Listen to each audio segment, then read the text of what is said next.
Hello everybody, this is Frogman and welcome back to Manufactio. This is going to be episode number 25. And today I think what we're going to do is we're not going to do any research.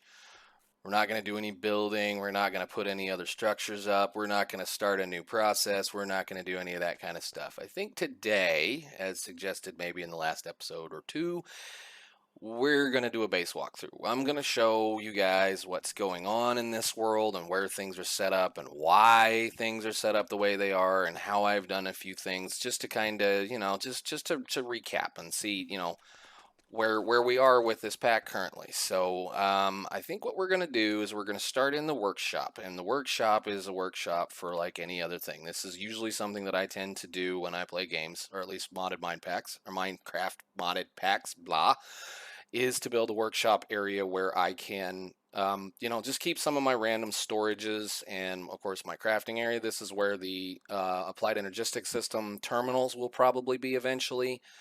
Excuse me, once we get to that point, I don't know where we're going to do the controllers and the storage for that, but this is probably where that stuff's going to all be. Between episodes, I put in some screens so that I can see just generally what's going on with the rest of the base. So of course, yes, I have all of the sciences.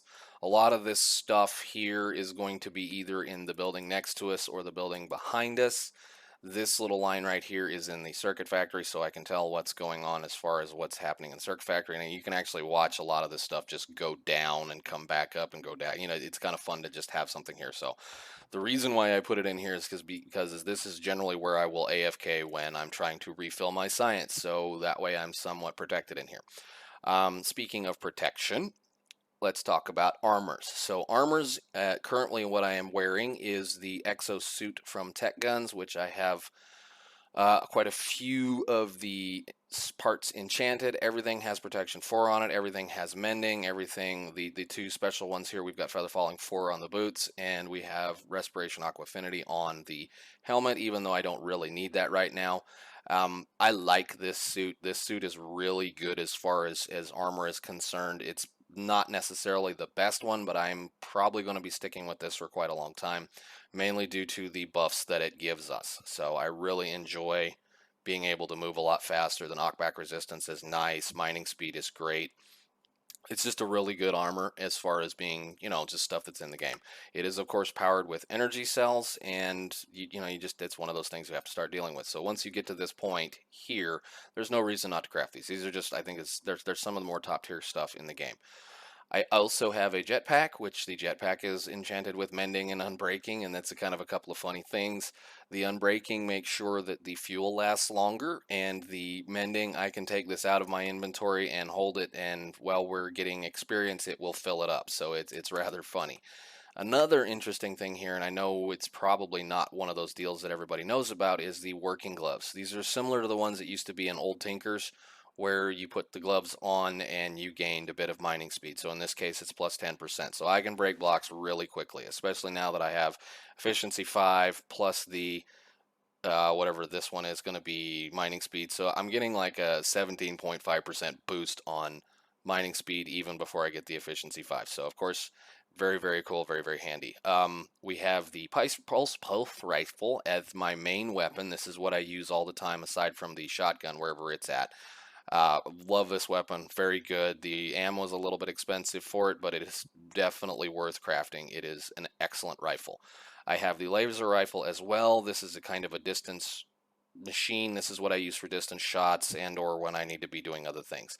You need to be kind of careful with the energy type weapons because the energy type weapons will waste power cells if you hit the reload key. So don't bother with that. If there's any energy in this thing, you're going to waste the cell if you hit reload if it gets all the way down to the end. So that's why I do have 2 weapons. I also have the portal gun, which a portal gun I think is the only really good use for a nether star in this pack next to making beacons. There are going to be some other reasons to make nether stars later on, but if you're going to need if you want a nether star or get a nether star out of a patient bag or something like that, this is the way to go with it. This is probably the first thing you should craft with it. And the reason why is because of its ability to be able to pick up entities, items, chests, storages, blocks, things like that, as well as the ability to automatically teleport between 2 different locations instantly. So you want to go a long direction, you can. So it's really, really awesome. Do love this thing. All right, so that is the workshop and what I wanted to go through as far as the player is concerned. I think other than the magnet, of course, everybody, if you don't have a magnet, if you don't have the magnet made into a bauble, you need to go ahead and do it just to get it out of your inventory. It's wasting an inventory slot for that matter, and we all know how nasty this pack is as far as trying to maintain inventory. I mean, that's why I have an inventory or a engineer's workbox with all of this stuff in it, and that's why I'm using ender chests so I can store even more things. I know it's kind of one of those, wow, it's very vanilla, but it does do what I need to do. My inventory is almost completely empty at this point, and we're going to deliver those in just a second because we need to. But anyhow, yeah. All right, so the next step is, where are we getting all of the resources to keep this base running? You know, we have multiple forms of mining capabilities, and so I figure what we'll do is we'll run out to the outpost, which is not all that far, and take a look at it. Okay, we're out at the outpost, which is over here by the villager breeder thing, which we will get to looking at in a little while. In this area, I currently am mining 8 chunks or so. I believe this is the turn-in area for the challenges, so that's where I turn in my challenges down there. That way they don't get confused or mixed up with the stuff that's in these guys. There is a lot of iron, a lot of coal, a lot of copper, a lot of uranium, a lot of just random stuff in these chunks, so this is where I'm doing all of that work at. We have plenty of storage silos to keep things up and going. I am currently a little low on a couple of these, but I've got all the miners shut off right now just to try to save on a little bit of the TPS right now, because it's tanked due to the fact I'm making a whole bunch of ingots and just refilling storages over there right now, and hopefully we can get over there before they all fill up so we can watch it. But yes, mining, all this kind of wonderful stuff. The storages are delivered out into bins on top of cart hoppers, which are then feeding chest mine carts with the signals mod controlling all of the process. So I'm not going to get into this. There's plenty of stuff around to look at, other than, you know, we're just this is what's going on. I love these things. They're really, really, really good, but they are so TPS intensive when they're busy. They're the second heaviest users. The Signals mod is the second heaviest user of my computer in this pack, at least right now currently, with thermal ducts, or I should say thermal ducts, or immersive engineering being the first. It's one of those two, just depending on what the world is doing. So these are definitely very, very CPU TPS intensive if you're using a lot of them, like IR, whatever. Okay, so the system is then fed back into the main base using the rails. Just because that's how that's going to work. And I kind of had this cool little trestle design that I liked, just kind of fooling around in a test world. So everything is running, all the rails run through some type of an elevated trestle system like this, where I also carry power, and in some cases the fluid pipes from Immersive Engineering are attached to these as well. So that's just how I'm doing the work. So on to the ore storage, ore processing system. Okay, so over here is the other end of the line for some of the ore storage. So we have our coal, I believe, iron, copper, gold, blah, blah, blah, blah, blah, all the way down. The minecarts again come in here and unload into this system where we have more silos holding more ores. So this is how I basically store the pre-process. You know, this is pre-processing, more or less storage. We pump the ores out of these silos into our crushers, and the crushers are completely 100% redstone controlled as far as operation. Can we get back up there, please? With droppers dropping various types of things in here, and I'm using the vanilla dropper specifically because it has a randomizing effect of what happens in here. There is a timer behind that cool little iron block cover, and the system over here it periodically sends materials over to these droppers that can be dropped into the crusher. And the reason why I'm doing that is that makes sure that the crushers don't back stuff. As we watch, we can just barely see it stop, and that is totally the reason for it. I want to make sure I'm not backstuffing these guys. So since we're over here, let's toss those in there and get rid of them. Okay, the reason why I'm doing this process here is because I can use automatic lubricators, as we saw on these guys, to speed them up slightly, so it just makes for the action on the crusher a little bit faster, plus I'm getting rid of leftover materials, so whatever. On to how we're working this system. So on top of the smelting building is a bunch of pulverized material storage, plus the coal storage for the furnaces and everything else in the base. And we have a bunch of redstone control or redstone sensing systems over there with the redstone probe connectors from the immersive engineering mod, with a bunch of redstone wire. And all of that is delivered down to the basement over here, which will tell, if I can get down this ladder. Come on, ladder. That's the only problem with the step assist mod. There we go. Will come down here and tell these circuits when to turn the output on for the crushers. Almost all of my storage in this base, as far as processing of ores, pulverized ores, or ingot storage, is controlled by a redstone, so that I do not have to worry about managing the system or backstuffing this, or backstuffing furnaces, or backstuffing ore storage. So once there is a certain amount in everything, it stops. So it's pretty cool, pretty awesome. So as we saw up there, we have a whole bunch of storage for pulverized materials. Can I get back up here, please? Those pulverized materials are then sent into my smelting building, where this is where the original beginnings of the pollution control started. This is where the farms was up on this level. Once we got to where we had pollution pumps, I moved the farms out and built a whole bunch more, what do you call them, improved blast furnaces.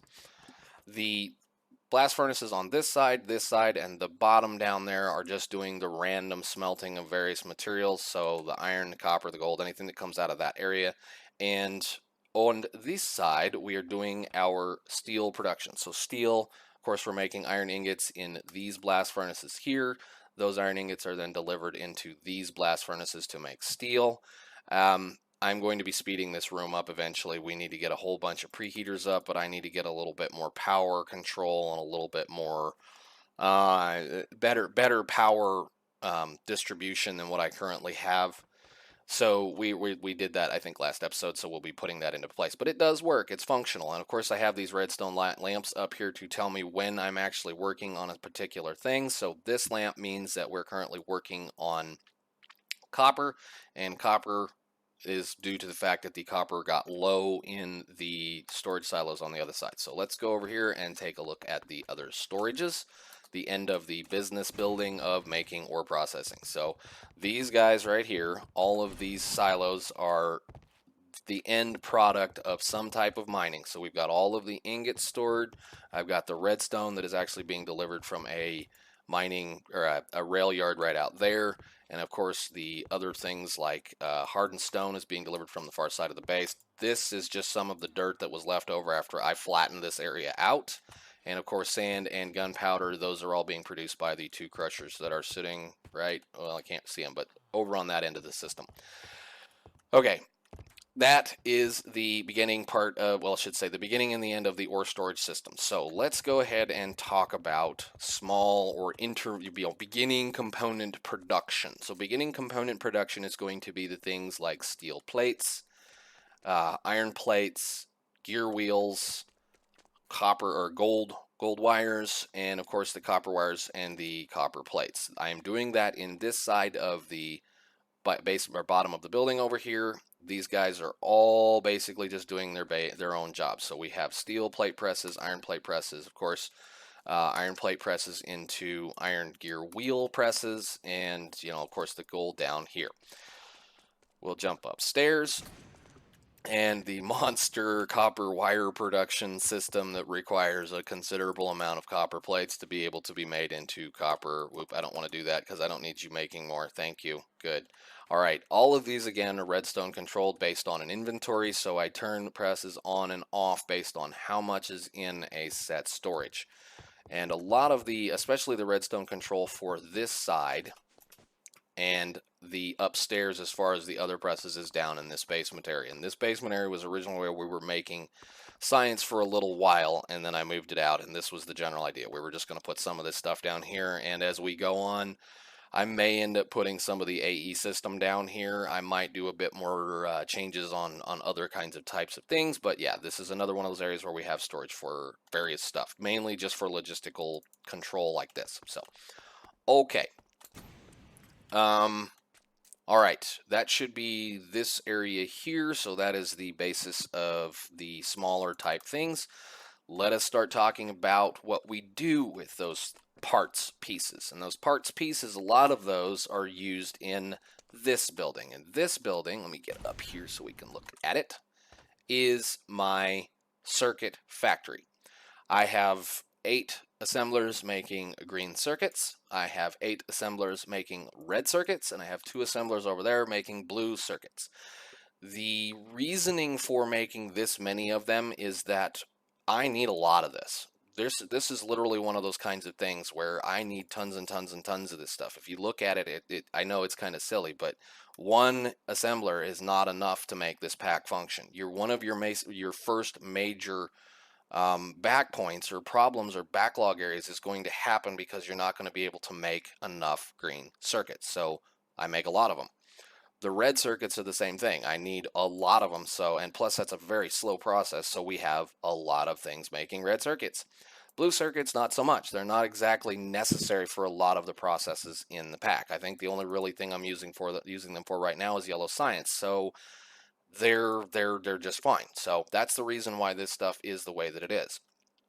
One of these guys is going to make a green circuit in less than a second. I think it's like 60 points. It's like 60% of a second. So like every second and a half, you're going to get 2 circuits, something along that line. So these guys are really, really, really quick, especially now that I have been putting in some of the world backup done. Wonderful. Some of the signalum servos. This thing is ridiculous. It is just stupid fast how quickly it makes things. These guys, of course, these are rather slow, so we're still making, however, we're still making about 1 circuit a second here because I have 8 of these. So it's kind of one of those, if you don't have enough throughput, you just put down more machines and then you fight with trying to keep them full. So it is really working well, and I don't foresee myself changing this anytime soon. The only thing that's going to change in here is changing these guys out to the precision assemblers, which we will be doing in a future episode. So that is the circuit factory, and again, it's just another big ugly building that I kind of designed for the fun of it. Of course, it is what it is. Anyhow, all right, so with that done, we can go over to the component factory, or the area where I build all of the parts pieces for the science. So these bottom floors down here are where we're making all of the parts that go into creating science, plus a few other things that I need for various stuffs. So like efficiency modules, I need those. Speed modules, I need those. Stuff like that. Let me see, redstone batteries, which we need for some other stuff. I'm not going to go through all these guys. You can look at them if you want to. The only thing I am going to say is in last episode, we unlocked nuclear reactor stuff, and I made one of the assemblers from Immersive Engineering, and it has been crafting me a few of these. I have been pulling things out of here and putting things in here because I don't really want it to continuously fill this chest. So anyhow, the systems are pretty well all automated. We'll go upstairs and see the storage for them. So they're always on demand, or I should say on demand. This is a keep it in stock type system. So I always have a certain amount of items in stock, except for like this one. This is where I wash my filters. But we have 64 reinforced servos. We have 64 fluid ducts. We've got 63 item ducts, because those are made weird. These are impulse ducts, just random kind of things. I have an assembler here where I craft just various stuff when I need to. More tools, more machines, more stuff over here. And actually, while I'm thinking about it, I want to grab you and put you in there and take those. Thank you. Awesome. Now I got way too many of those, but whatever. We'll just let that sit there. Various other things, of course, a couple electric furnaces, and my little crafting station area for the modular machine stuff. So as I need things, I can come over here and grab parts and pieces. So let's go upstairs to the second floor so we can see the storage for items. In the initial portion of the time when I had item ducts, I only had the slower version. So what I decided was that I was going to put a kind of a buffer storage in for this building here, which is why all of these bins are here. I can probably get away with just using the regular ducts, the impulse ducts, and no storage right now, but it's definitely nice to keep a certain amount of stock on hand at all times. So up on this portion of the building is where we are crafting all of our sciences. So the current 6 sciences we have unlocked are being crafted in automated engineers workbenches, and I'm doing that because regardless of the science type, they craft these in 3 seconds. So regardless of what it is, versus the assemblers, which have various times that are different. You can, use the assemblers and just make more assemblers to kind of keep up with a certain production. But I decided I wanted to use the advanced laboratories, and advanced laboratories craft science in 6 seconds. So that way I'm always got a definite backstock of this kind of stuff. So the only one that's different is the yellow, because the yellow has to be made in a regular assembler or other processes, which we will look at later on. So, and this thing is more than fast enough to keep up with this as long as I can keep things stuffed in it. So this is a chemical plant that I use to craft various things like phosphor, or other stuffs. And I have a couple of metal presses up here that are doing just random things that are part of this system down here. So, all right, the advanced laboratories. Yes, I am using advanced laboratories because they craft every single science in a specific amount of time. They're not different, they're not random, and they are faster than the regular labs on some of the more advanced systems. So they use a little bit more power, they make a little bit more pollution, but they're cooler and they work better. So why not? Again, they're updatable with the modules, so you might as well go ahead and look at using them. They are faster, they are worth it. All right, over here in this portion of this building is my other rail yard. I built it indoors because I had plenty of room. This is where we bring all of the other supplies in that we need from various places to get all of this building running, including the fluids what is this, lubricant. And lubricant is delivered with a special type system because I wanted to be able to use the metal barrels instead of some of the other differences. So I had to build a circuit. There's a tutorial on my channel. If you want to look at it, go right the heck on ahead. So, awesome. I think in here, that's all I wanted to talk about. So, those are the component factories. That is the science production, construction, things like that. And science, again, is delivered into this little bitty room right here, where we have a few bins full of various things. I am not continuously running science because I do not want to be wasting the materials on them. I don't need to have any more than a couple of thousand of any of the science on hand at any given time. So there's no point in letting this thing run and continuously filling up bins. Part of the whole reason why I have automating things and putting redstone controls in places is based on this little function. I don't want any more than this on hand of any one science at any given time. That's just a waste of resources and a waste of time. So in here, over on this side, we also have some of our trophies that we have gotten over the last however many episodes, and my dragon head from the time I went to the end. And I actually need to go get another one and fill out this area a little bit, but yes. So that is that little thing. I think we need to do a little bit more component looking at, or at least component building. So let's go take care of the sulfuric acid building, which again, as you notice, we've got buildings around every single thing. So in here, we're doing acid. So I'm doing sulfuric acid on this side with some mixers with the process, as that has been designed for us. And on this side, we're doing creeper acid with the exact same kind of deal. And there is a rail yard upstairs where there is a couple of mine carts just hanging out doing the things.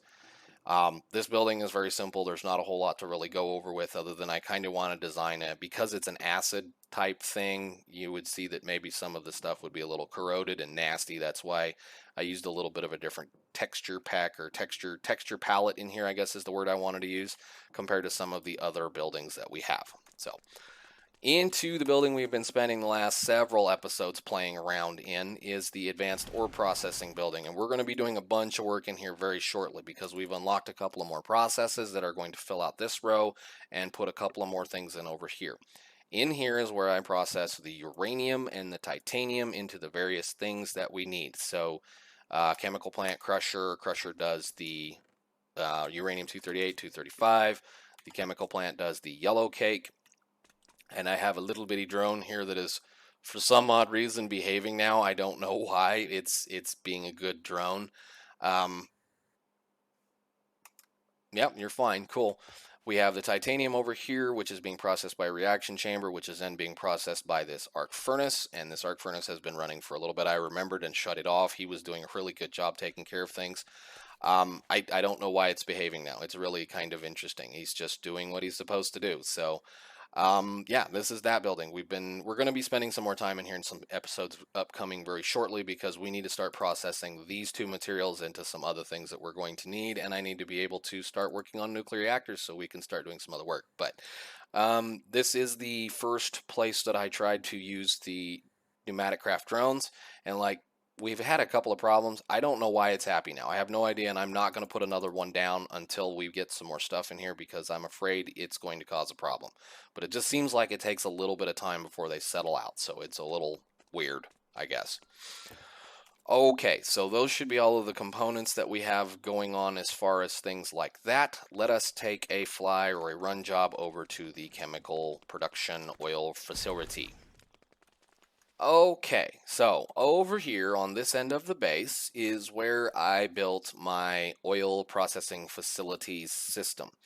This is, I keep falling off that stupid scaffolding. This is where we take the crude oil and whatever you want to call it, distill it into the various things like the diesel fuel, the lubricant, and the gasoline, and turn it into the various other products that the base needs. So this is my chemical production system. So this building, I built it out here because originally there was a just ton of oil around in here, and I didn't really feel like carting all of that oil back to someplace in the main base.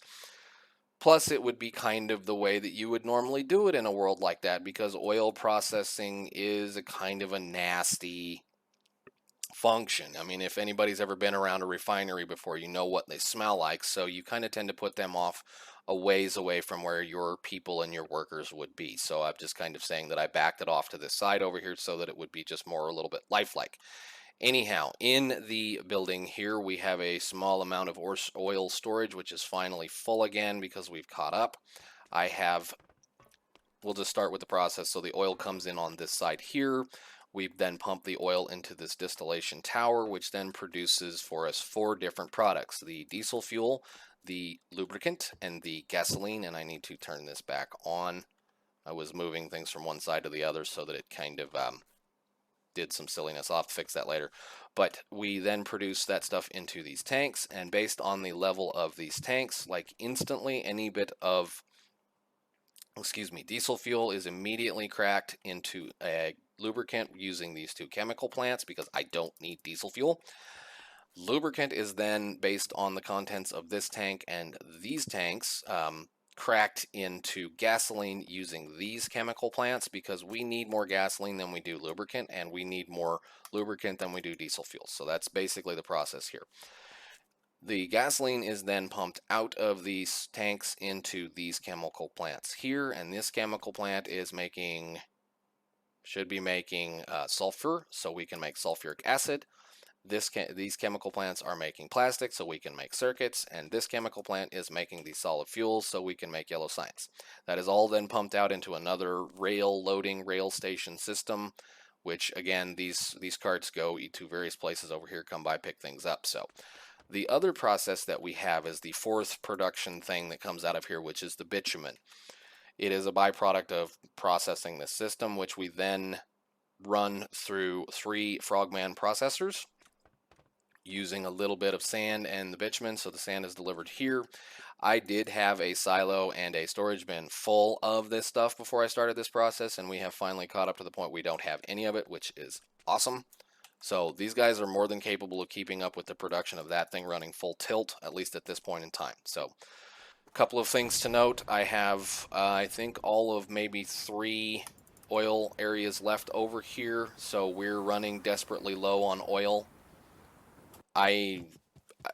There was like 50,000 buckets of oil over there that is now gone. Just as a thing. I think I have around 30,000 left over here, or maybe a little bit less than that. So I've got a little bit of oil for a little bit of time, but in a future episode, we're going to be exploring more ways to get some more oil. I'm just not going to talk about it right now because I don't want to be wasting my time. Anyhow, onwards, upwards, inwards. Let's go back towards the main base.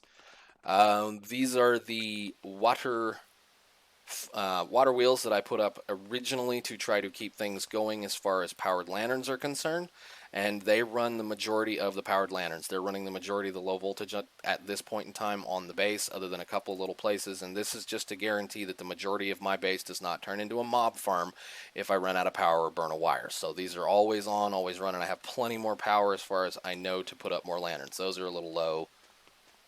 These are probably running the ones down here, but whatever.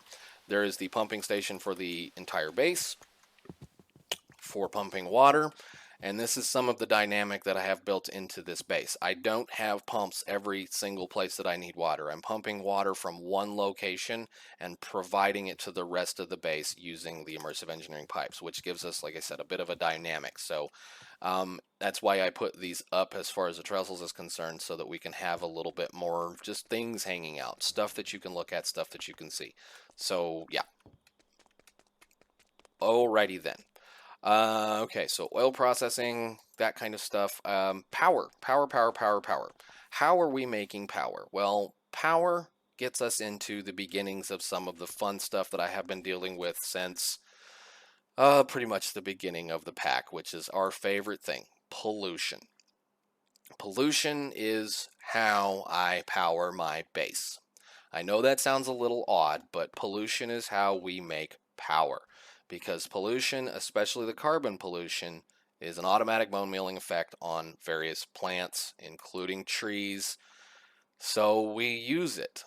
It's a resource. That's why every single function in this base is inside a building, because every single one of these buildings is a tank and a collection area for pollution. So I don't want to be wasting it on grass. I don't want to be wasting it on other things. I want to be using it exclusively to take care of my plants. So power in the base starts with pollution.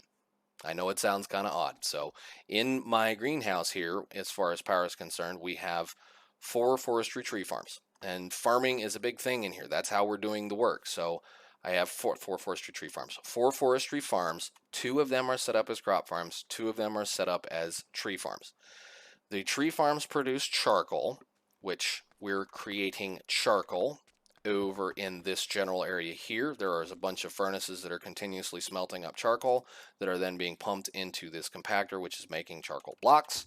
The charcoal blocks are then delivered to this silo, and that silo then delivers the charcoal blocks into 12 diesel generators set up on 6 better boiler systems. These guys are totally, completely functional. They run constantly almost all the time when the base is running, so it's ridiculous how much power I'm using. They are controlled, or I should say they have capacitors on the back of every single one of them now. Once I got that technology, I put capacitors down because of the way immersive engineering wiring works, and because of the way the game loads, it seems to load the wires last. Why, I don't know. Or at least they load the diesel generators last or something, I don't know, because I was having problems burning even high voltage lines on loading of game.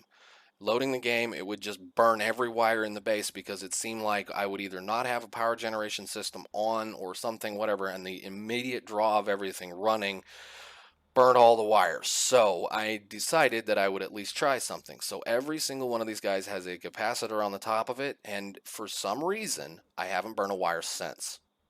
So it might just be due to the fact that the game is looking for a power generator, and these generators do not turn on right automatically as the game is loading. So if you're having problems with burning wires, you might put some buffers in place if you have the capability of doing it. So that's why we do that. Now, the other power generation system that we have been using, and it's been the way that I was powering the base early on, was with bio products like carrots and potatoes and various other things that can go into biogenerators. So I have currently now 2 advanced biogenerators running, and these guys make as much power as one of these do based on the biofuels. They have output products of fertilizer, and of course they can run, they put out biomass, which can then be burnt into a biogas engine. So each one of these makes the equivalent amount of power that one of these do. However, they are a lot more efficient on the biofuels compared to the other ones, and they're a lot faster. The only problem is you have to redstone control them because they will burn fuel no matter whether there's a draw on them or not. That's why there is a capacitor again on the back of these and 2 different versions of redstone control that I'm going to eventually be switching out for these now that I have the RF monitors, which is awesome. So that is power generation. We have multiple things going on in here as far as storage is concerned. This is supposed to be for the dark oak wood saplings, which I'm not getting a whole lot of, but dark oak woods are actually better for charcoal production because they make a lot more charcoal faster. That tree grows considerably quicker than those other ones do for some weird reason. I don't know why. Anyhow, little bit more production of things down here. This is my, let's say, gravel, cobblestone, smooth stone, hardened stone bricks production area. This is where we've been doing this stuff, and it's empty now because I decided I was running a little bit out of hardened stone, so I hooked up this cart to go back to the main base area to take care of that problem. So he is definitely doing the work for us, and we're doing very well. Lava. Lava is another resource we need to look at really quickly. Okay. Lava production. Lava production was started on the fact that I was out here caving one day, as we can look up here, and happened to wander into this area from doing a bunch of my, we'll talk about these later, a bunch of my stuff, and found that there was a nice big chunk of lava sitting underneath my base. So this is where I'm pulling lava from. I'm powering it using a thermoelectric generator and a regular old immersive engineering pump that is then pumping that stuff back up to the main base. So back upstairs.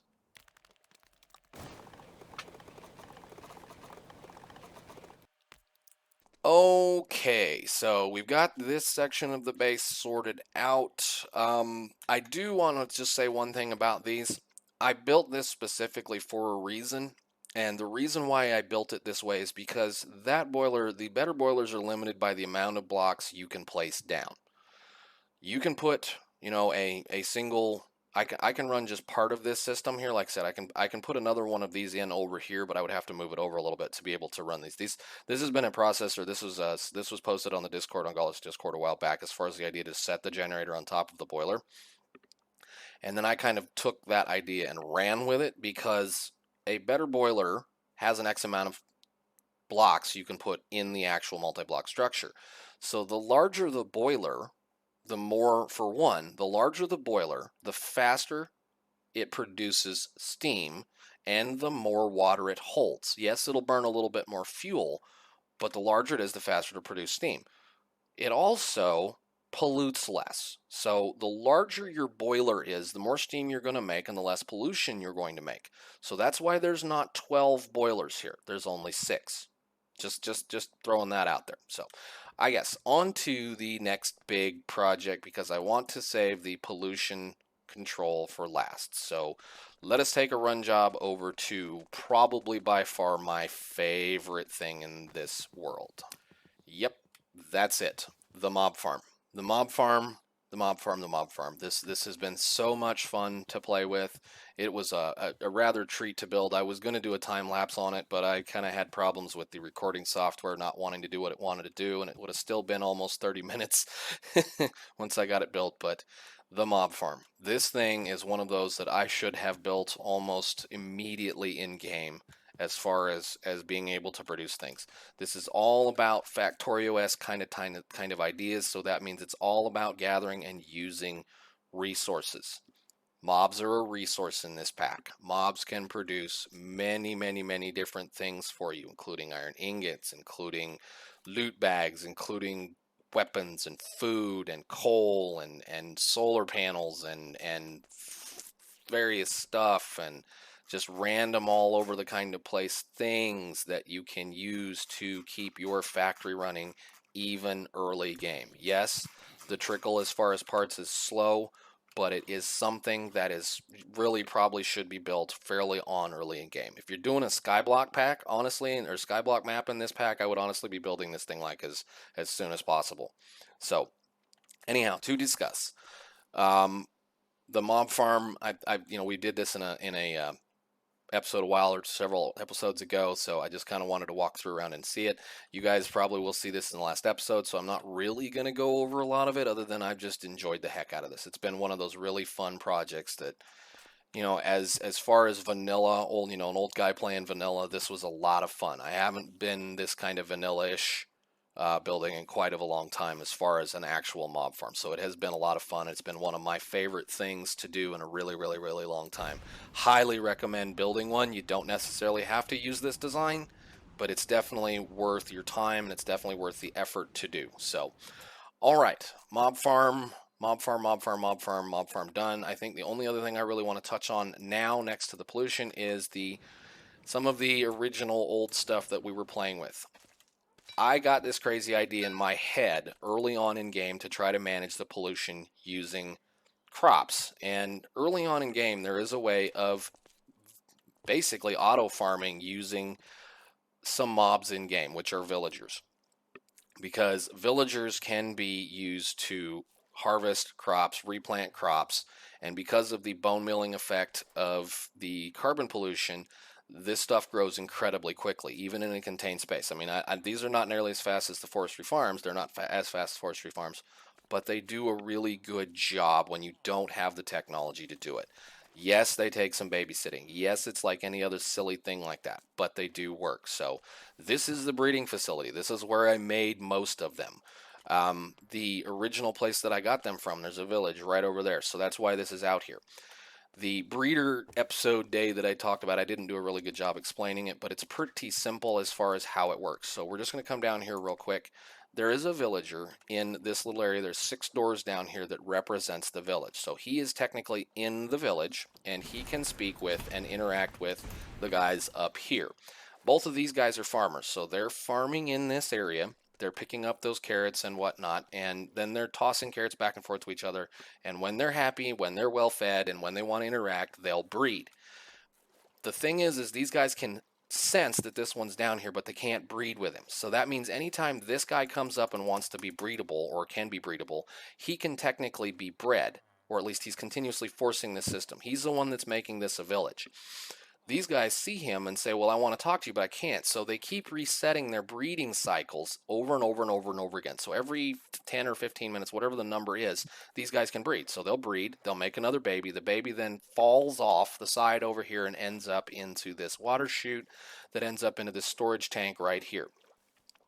Now, a baby has the ability to be able to take items like carrots and hang on to them. So that's why I have him right here, because once he grows up, he loses all of his inventory, which means I'm not going to be breeding villagers in the storage tank up here. Once he grows up, he'll become tall enough to be able to get into that water source where he'll then swim upwards. And we have a couple of villagers over here again, so we can do the old test.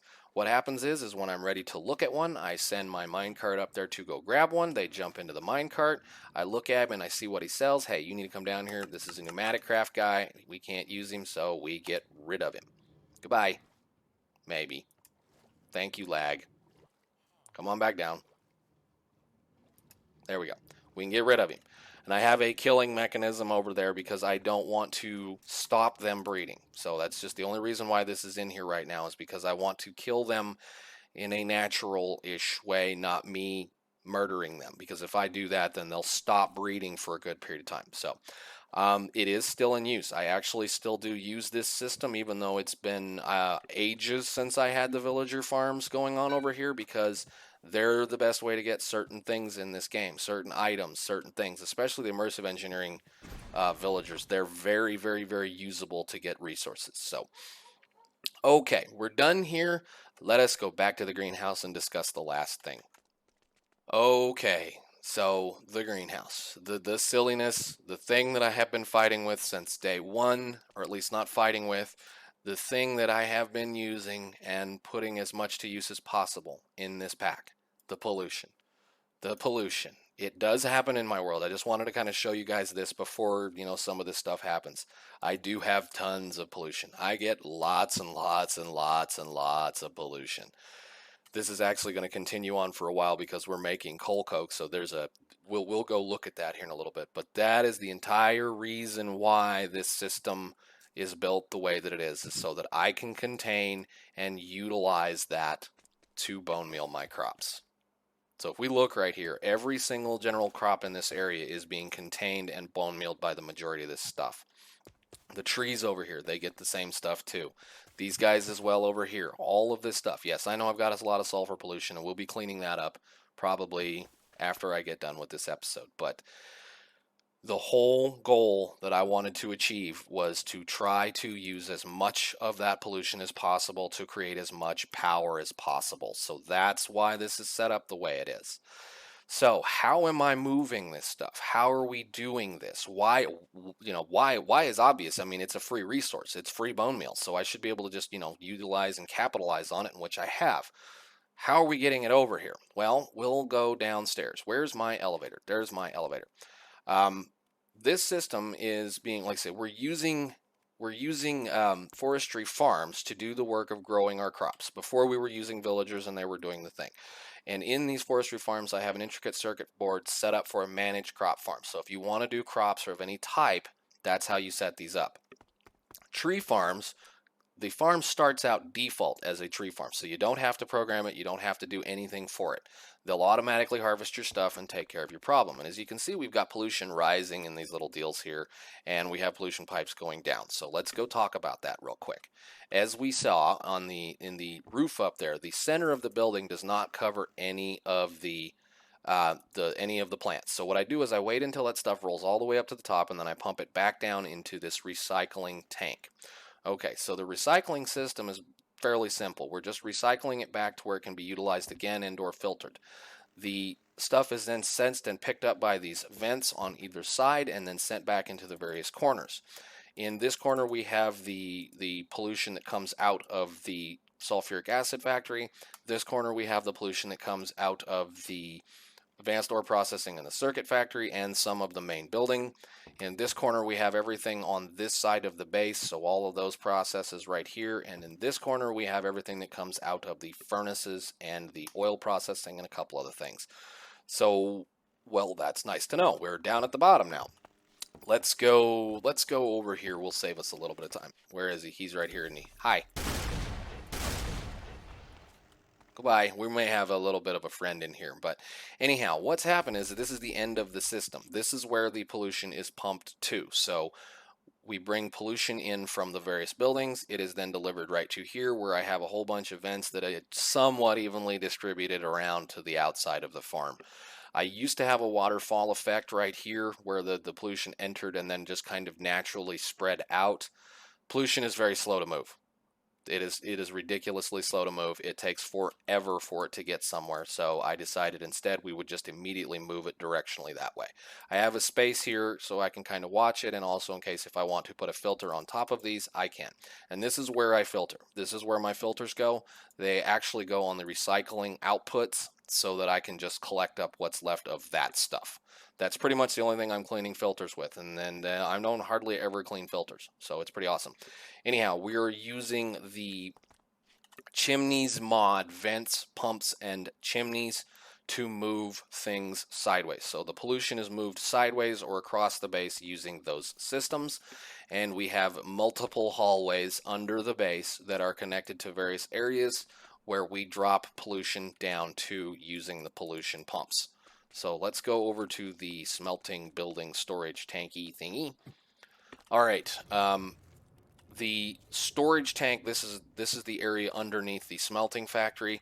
I know it looks rather big. I've had to do this because, are you kidding me right now? I haven't seen you guys in 2 days. Anyhow, down here is where we pump all of the pollution from the storage facility, the smelting building. This is where it all comes down to, and again in here I'm using pollution, or the pollution pumps, the cobblestone pumps from the chimneys mod to move the pollution away from the pollutant pump as fast as possible, because as we watch, pollution takes a little bit of time before it moves upwards. I'm not even going to bother turning that off. All I want to do is move it away from that pump as quickly as possible so that it can then pump the next piece of pollution back down. The pollution then sits in here until these vents can gather it up and haul it back over to the greenhouse. So let's go over here. We'll go ahead and just look at this because I wanted to go this direction so we can see it.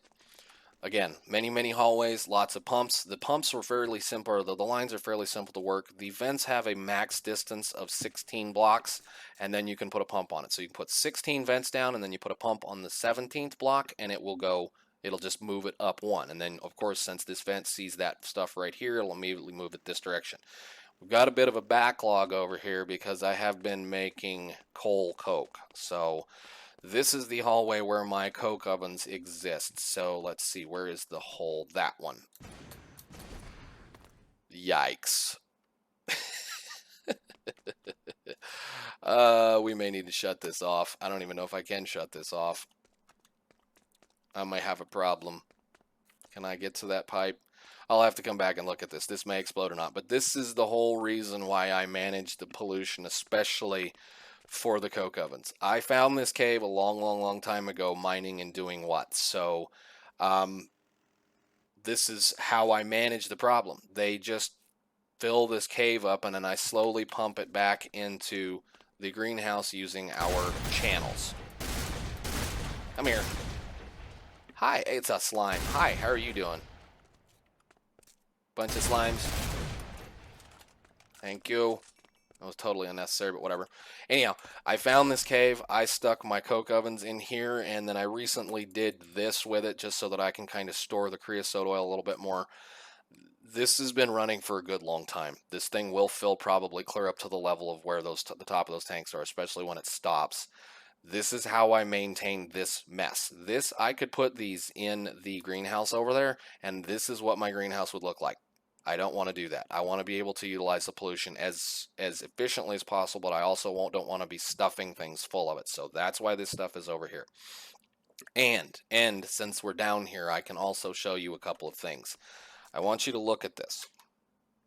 The reason why my mob farm works as well as it does, and I think we can probably go over this direction and even see it, is that I have spent hours and hours and days and days and days and times and all kinds of things lighting up every cave in the general area. So this is just something I was going to say when we were looking at the mob farm and I forgot about it. Where is the hole? There it is.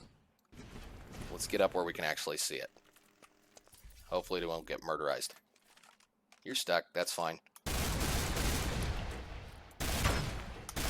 There we go. The reason why everything works, come on, is because the majority of my caves underneath my base, almost all of the areas that I can get a hold of or find or look at, are lit up. Every little area I can get to is lit up. I've spent days down here lighting up the caves under my base. I have a massive mine shaft underneath the base, and it was just absolutely ridiculous. And thank you for the wonderful ability to be able to buy glowstone, because glowstone nooks are everywhere. So this is the reason why the mob farm works. I was going to try to get the dang cave to actually work. There it goes. There we go. Every single cave, or at least most of them, there's one little area that I know I need to go find to work on. As you can see, the only thing that can spawn down here are slimes and the occasional zombie and drones. And yes, this is part of the fun. So anyhow, I just wanted to show this, that you want to make a mob farm work better, that's how you do it. So I need to get out of here before everybody tries to murder me.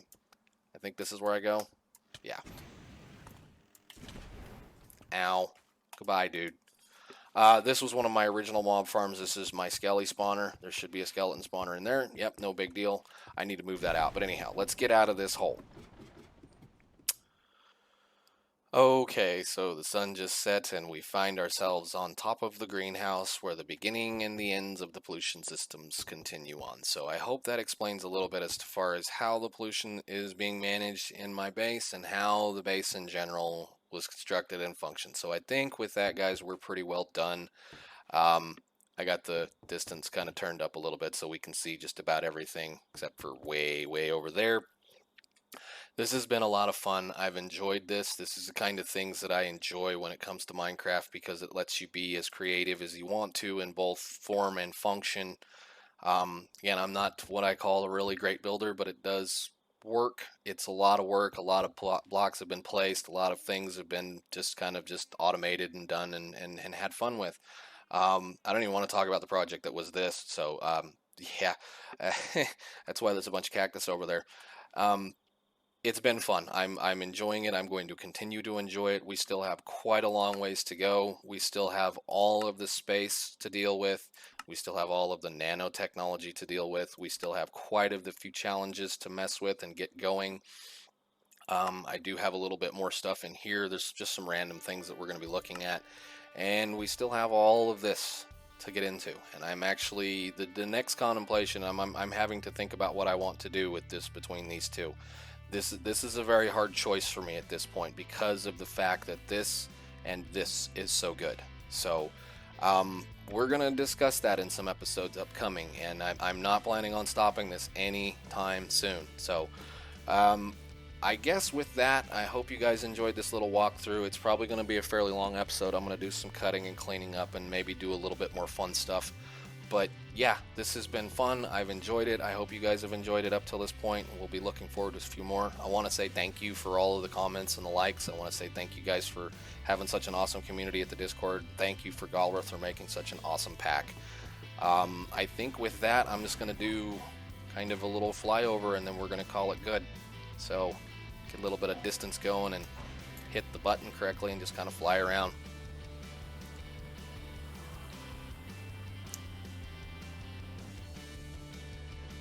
Yep.